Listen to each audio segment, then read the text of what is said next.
नमस्कार भी सभी को, आपका जेएम क्लासेस में स्वागत है। मैं परमीला और जो हमारी इंडियन पॉलिटी को लेके जो हमारी क्लास रहेगी वो आज है 35 नंबर की क्लास रहेगी। इंडियन पॉलिटी की 35 नंबर की क्लास रहेगी और आज जो अभी तक हमारे 34 क्लास आ चुकी है। भी अभी तक हमने संविधान जो है कंपनी रूल्स कर लिए, क्राउन रूल्स कर लिए, उसके बाद हमने संविधान सभा कर ली, संविधान सभा में अनुसूचियां कर ली और अनुसूचियों के साथ हमने भाग शुरू कर रखे हैं। भाग के साथ ही मैं सारे के सारे जैसे भाग में आ रहा है बेसिक सारे मैंने भाग 5 तक एक एक आर्टिकल सारे समझा दिए हैं। इससे पहले हमने 5 भाग कंप्लीट कर लिए। मैं जल्दी रिवीजन कर देती हूँ क्योंकि आज हम भाग 6 शुरू करने जा रहे हैं। तो भाग फर्स्ट में है संघ और उसके राज्यों का जिक्र है। जो आर्टिकल है 1 से 4 तक वर्णन है। जो चारों मैंने लिखा है भी किसी राज्य को अगर राज्य बनाना हो तो उसको लेके संसद के पास शक्ति रहेगी। राज्य का नाम परिवर्तन करना हो तो उनके पास संसद की शक्ति रहेगी, संसद के पास शक्ति रहेगी। तो ये हमने और आर्टिकल 4 में लिखा है भी 2 और 3 में बात जो बोली गई आर्टिकल है वो संविधान संशोधन के तहत नहीं मानी जाएगी।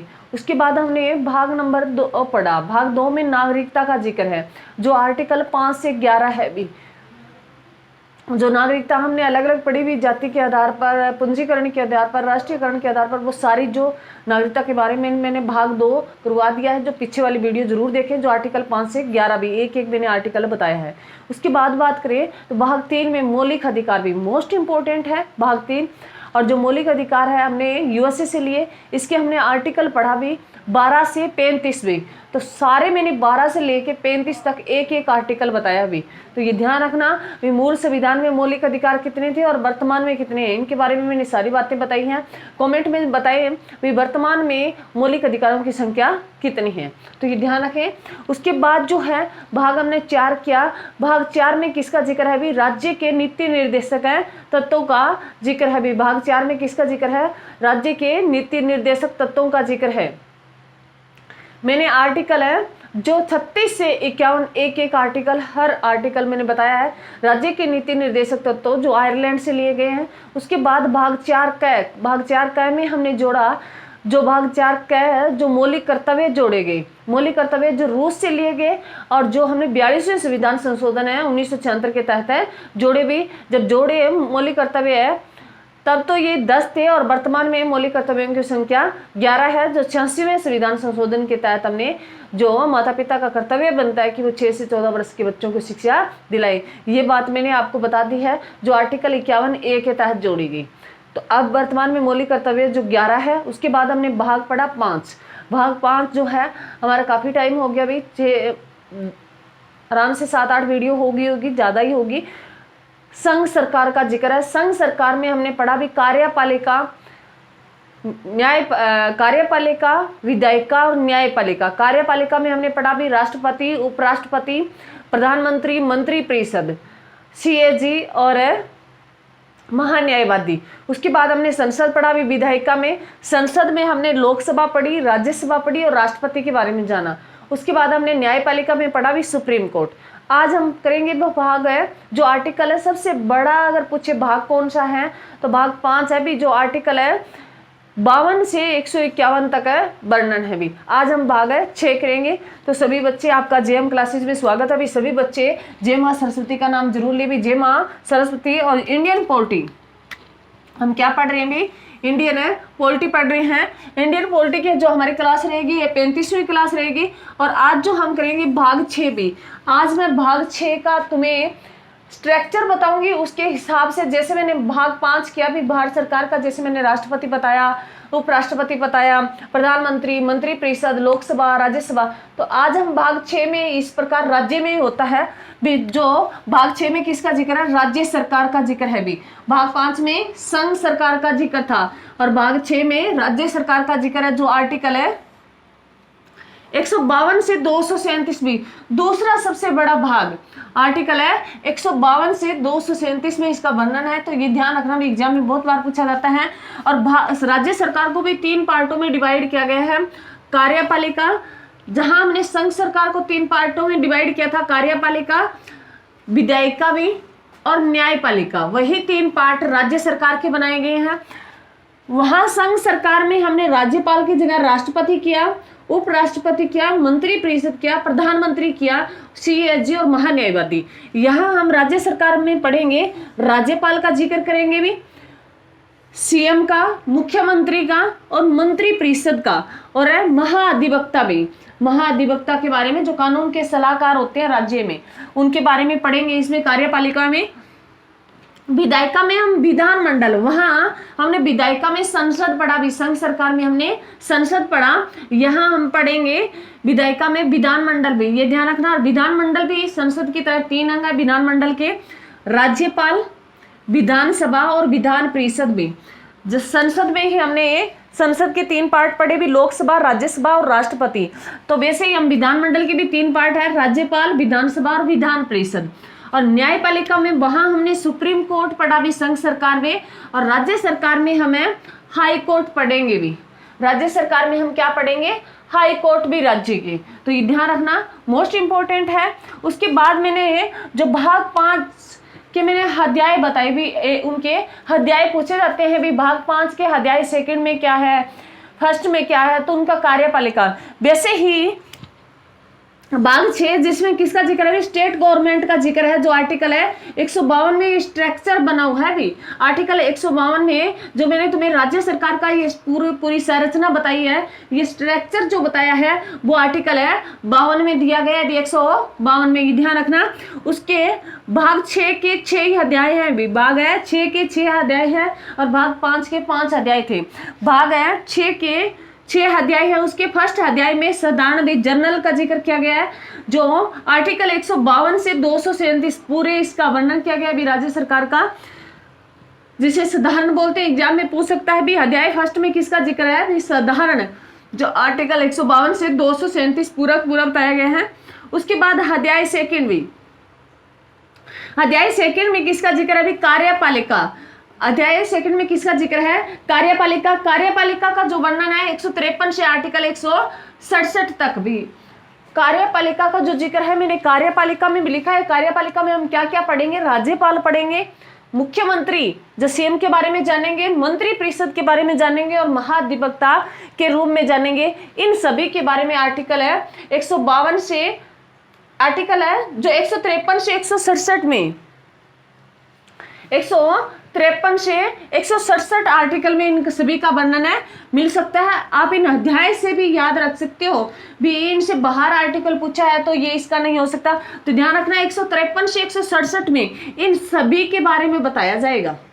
तो ये ध्यान रखना, हम इनको एक एक करके पढ़ेंगे। उसके बाद जो अध्याय 3 में दिया है, अध्याय 3 में राज्य का विधानमंडल दिया भी। अध्याय 3 में राज्य का विधानमंडल जो आर्टिकल 168 से 212 भी, आर्टिकल है 168 से 212 विधानमंडल का जिक्र है, वो आर्टिकल है 169 में जिक्र है भी। और विधानसभा का जिक्र है वो आर्टिकल है 170 में है, और विधान परिषद का है वो 171 में है भी आर्टिकल। तो पूरी की पूरी राज्य विधानमंडल का जिक्र है वो 168 से 212 तक ये सारे आ जाएंगे। उसमें विधानसभा आ जाएगी, विधान परिषद आ जाएगी, सारे के सारे भी आ जाएंगे। जैसे संसद में हमने पढ़ा, संसद जो सरला नाम से पढ़ा था भी, आर्टिकल है जो 79, 80 और 81 भी संसद का पूरा आ गया। राज्यसभा और लोकसभा के बारे में दिया था। वैसे ही हमें विधानमंडल में विधानसभा और विधान परिषद के बारे में जानेंगे, जो आर्टिकल 168 से 212 मोस्ट इंपोर्टेंट है भी। उसके बाद अध्याय 4 में लिखा है राज्यपाल की विधायी शक्तियां भी। आर्टिकल है 4 में लिखा है राज्यपाल की विधायी शक्तियां। वहां हमने राष्ट्रपति की विधायी शक्तियां पढ़ी थी, वहां हमने आर्टिकल 123 में पढ़ा। ध्यान से सुनना भी, वहां हमने राष्ट्रपति की विधायी शक्तियां पढ़ी थी, वो आर्टिकल है राष्ट्रपति, एक मिनट ब्लैक पेन ले लेती हूँ। हमने राष्ट्रपति की जो विधायी शक्तियां पढ़ी थी, भाग है 5 में विधायी शक्तियां जो पढ़ी थी वो आर्टिकल है, हमने पढ़ी थी आर्टिकल 123 में पढ़ी थी भी, आर्टिकल है 123 में पढ़ी है। यहाँ हम राज्यपाल के राज्य में राज्यपाल की विधायी शक्तियों का वर्णन कर रहे हैं, तो आर्टिकल 213 में, आगे वाले 2 डिजिट बदल दो भाई, 200, ये आगे 2 आ जाएगा, फिर 1 और 3 पीछे वैसे रहेगा। राष्ट्रपति की विधायी शक्तियां पूछे तो आर्टिकल 123, और राज्यपाल की विधायी शक्तियों क्या पूछे तो आर्टिकल है 213 भी। विधायी शक्तियां होती है भी अगर कोई भी कानून पास करना हो, उस टाइम पूरी विधानमंडल में विधान परिषद के मेंबर और विधान सभा के जो मेंबर है वो अनुपस्थित ना हो और कोई कानून पास करना हो तो राष्ट्रपति और राज्यपाल, संघ सरकार में राष्ट्रपति विधायी शक्तियों का सहारा ले सकता है, कानून बना सकता है, परंतु वो कानून 6 महीने तक ही लागू होगा। वो पूरा प्रोसेस राज्यसभा और लोकसभा में पास होगा भी, तभी वो कानून है संवैधानिक माना जाएगा, भी उसे दर्जा मिलेगा, उसे साधारण कानून बना दिया जाएगा। नहीं तो वो 6 महीने तक रहता है, उसके बाद समाप्त हो जाता है। वैसे ही राज्य में अगर कोई तुरंत फैसला लेना हो, कोई कानून बनाना हो, तो राज्यपाल है विधायी शक्तियों के तहत आर्टिकल 213 के तहत है कोई कानून तो बना सकता है, परंतु ये भी कानून, इसकी अवधि कितनी होती है 6 महीने की होती है। भी पूरा का प्रोसेस है, पूरे विधानमंडल में ये पास नहीं हो जाता तब तक ये 6 महीने तक रहेगा। अगर पास हो गया तो ये कानूनी दर्जा साधारण बना दिया जाएगा इसे कानून। अगर नहीं होता है 6 महीने में तो इसे समाप्त कर दिया जाएगा। परंतु तुरंत कानून बनाने के लिए, एक बार फैसला लेने के लिए राज्य में राज्यपाल ले सकता है, जो आर्टिकल है 213 के तहत, और संघ सरकार में राष्ट्रपति आर्टिकल है 123 के तहत। तो ये ध्यान रखना भी। उसके बाद जो दिया है भी अध्याय 5 में लिखा है भी राज्यों के उच्च न्यायालयों का जिक्र है भी, राज्यों के हाई कोर्ट का जिक्र है, जो आर्टिकल है भी 214 से, मैंने आगे पीछे कर दिया अभी, आर्टिकल 214 से 232 तक जो वर्णन दिया है वो राज्यों के हाई कोर्ट का जिक्र किया गया है भी। हाई कोर्ट का पूछे तो हाई कोर्ट का जिक्र है वो 214 में, 214 से 232 तक हाई कोर्ट के बारे में बताया गया है भी। राज्यों में हाई कोर्ट के बारे में बताया गया है। जैसे हमने राष्ट्रपति की कार्यकारी शक्तियां पढ़ी थी, तो राष्ट्रपति की कार्यकारी शक्तियों में मैंने बताया था भी आर्टिकल 217 के तहत है राष्ट्रपति हाई कोर्ट में न्यायाधीशों की नियुक्ति करेगा भी। तो ये ध्यान रखना, जो आर्टिकल 214 से 232 है वो किसका जिक्र है भी, राज्यों में हाई कोर्ट के बारे में जिक्र किया गया है। उसके बाद अध्याय 6 में बात करें, विभाग 6 के अध्याय 6 में लिखा है अधीनस्थ न्यायालय भी, अधीनस्थ न्यायालय है जो आर्टिकल 233 से 237 भी। अधीनस्थ न्यायालय जो है, अधीनस्थ न्यायालय होते हैं जैसे भी मतलब राज्य का हो गया हाई कोर्ट, वैसे जिलों के अलग अलग होते हुए जिला कोर्ट होते हैं, उनको अधीनस्थ जो छोटे छोटे न्यायालय होते हैं भी, जिला लेवल का होता है भी, ब्लॉक लेवल का होता है, छोटे छोटे न्यायालय होते हैं, अधीनस्थ न्यायालय हैं जो सब है। कोऑर्डिनेट जो कोर्ट है उनका जिक्र है वो आर्टिकल है 233 से 237 तक वर्णन है भी, और हाई कोर्ट का 214 से 232 है भी। हाई कोर्ट के जो अंडर में आते हैं छोटे छोटे न्यायालय जो हैं, जैसे भी मतलब हरियाणा में अगर बात करें तो हरियाणा का जैसे फतेहाबाद में हो गया कोर्ट, हिसार में हो गया, तो ये जो अधीनस्थ न्यायालय इनका जिक्र है आर्टिकल 233 से 237 वर्णन है भी। तो ये ध्यान रखना, ये भाग 6 था भी, मैंने पूरा का पूरा तुम्हें ये अध्याय बताए हैं। अब जो हम इनका कल जो वीडियो आएगी वो राज्यपाल के बारे में आएगी भी, राज्यपाल की कार्यकारी शक्तियां, किसके तहत इसको चुना जाता है, इसकी योग्यताएं क्या क्या ये कार्य करता है, सारा कल राज्यपाल से संबंधित वीडियो आएगी, हम भाग के साथ साथ कवर करेंगे। तो आज मैंने भाग 6 का 6 आपको पूरी स्ट्रक्चर, पूरी संरचना बना के दी है, जिसमें भाग 6 में जिक्र है भी राज्य सरकार का, जो आर्टिकल 152 से 237 वर्णन है भी। राज्य सरकार जो 3 भागों में बटी हुई है, कार्यपालिका, विधायिका और न्यायपालिका। कार्यपालिका में हम राज्यपाल, सीएम, मंत्री परिषद और महाधिवक्ता के बारे में पढ़ेंगे। विधायिका में विधानमंडल भी, जिनके 3 अंग होते हैं, विधानसभा, विधान परिषद और राज्यपाल। और न्यायपालिका में हम हाई कोर्ट के बारे में जानेंगे। फिर उसके भाग जो 6 है उसके 6 ही अध्याय दिए हैं, मैंने आपको हर एक अध्याय लिख लिख के बताया है भी किस में किस आर्टिकल तक वर्णन है। जैसे कार्यपालिका साधारण में है तो उसमें 152 से 237 वर्णन है। कार्यपालिका है जो 153 से 167 तक वर्णन है।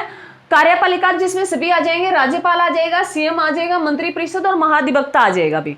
उसके बाद अगर बात करें भी राज्य की विधानमंडल के बारे में दिया, जो आर्टिकल है 168 से 212 तक जिक्र है भी, 168 से 212 तक जिक्र है। उसके बाद अगर बात करें राज्य की विधायी शक्तियां, जो 213 में जिक्र है। और राज्यपाल राष्ट्रपति की अगर विधायी शक्तियां पूछे तो आर्टिकल 123 में, और राज्यपाल की जो विधायी शक्तियां हैं वो आर्टिकल है 213 में। भी दोनों इकट्ठे याद कर लेना, एग्जाम में क्वेश्चन पूछता है। उसके बाद राज्यों के उच्च न्यायालय का जिक्र है, वो आर्टिकल 214 से 232 है भी। और उसके साथ अध्याय 6 में, भाग 6 के अध्याय 6 में किसका जिक्र है भी, अधीनस्थ न्यायालयों का जिक्र है, जो आर्टिकल 233 से 237 वर्णन है। एग्जाम में बहुत बार पूछेगी भी, अध्याय पूछेगा। ये 10 मिनट की वीडियो है, आप इनको अलग से लिख लेना और इनको बार बार पढ़ना भी। यहाँ से क्वेश्चन आता है, ये पूछ लेगा भी भाग 6 के इनमें से कौन सा अध्याय सही नहीं है, इसके बारे में पीछे दिया होगा। विभाग 6 में अध्याय में अधीनस्थ न्यायालयों का जिक्र है या नहीं है, तो ये बात पूछ सकता है। ऐसे क्वेश्चन बनते हैं। विभाग 5 में किसका जिक्र है, भाग 4 में किसका, अध्याय 4 में किसका जिक्र है, भाग 5 अलग है भी, अध्याय अलग अलग है। तो मैंने पूरा का पूरा लिखने की कोशिश की, अपनी नोटबुक में लिखना, ऐसे जैसे मैंने लिखा है वैसे लिखना। हम भाग के साथ हर चीज़ कवर कर देंगे और उसके साथ आपके सारे भाग कंप्लीट हो जाएंगे और सारे आर्टिकल कंप्लीट हो जाएंगे। मान लो इसमें से मैंने मेन आपको मुख्य बता दिया, परंतु इससे रिलेटिव और क्वेश्चन आ जाता है। अगर आपको पूरा भाग और अध्याय ध्यान है तो आप आइडिया लगा के उससे आराम से क्वेश्चन निकाल सकते हो, क्योंकि आर्टिकल 395 है जो बहुत मुश्किल होते हैं सारे याद करने। हम मोस्ट इंपॉर्टेंट है वो कर रहे हैं। मैंने भाग 5 तक सारे करवा दिए और भाग 6 के मैंने ऑलमोस्टली सारे बता दिए। अब जो है भाग 5-6 वीडियो और आएगी भाग 6 के बारे में, तो उसके बारे में हम सारी चीज़ें कवर कर लेंगे। तो हमारी 60-70% की जो पोलिटी है वो कंप्लीट हो जाएगी भाग 6 करने के बाद। तो ये हमारी क्लास थी भी, और मेरी वीडियो को ज़्यादा से ज़्यादा शेयर करने का काम किया करो भी तुम, और सब्सक्राइब, चैनल को सब्सक्राइब कर देना और शेयर करने का काम भी किया करो भी। और तुम ज़्यादा जो देखते हो बच्चे कमेंट भी कर दिया करो। एक टीचर का थंबनेल है जो लाइक है, लाइक करने में क्या फ़र्क जाता है भी आपका, अगर देख ही लिया तो लाइक भी कर दिया करो, कमेंट भी कर दिया करो। एक टीचर का कॉन्फिडेंस बढ़ता है भी, हाँ मैंने जो दे रही हूँ मैं अच्छा कर रही हूँ या नहीं कर रही हूँ, भी आपको कैसी लग रही है, कैसी और वीडियो चाहिए भी, क्या मैं चेंज करूँ, तो ये कमेंट है ज़रूर किया करो भी। थैंक यू भी। जय हिंद, जय भारत।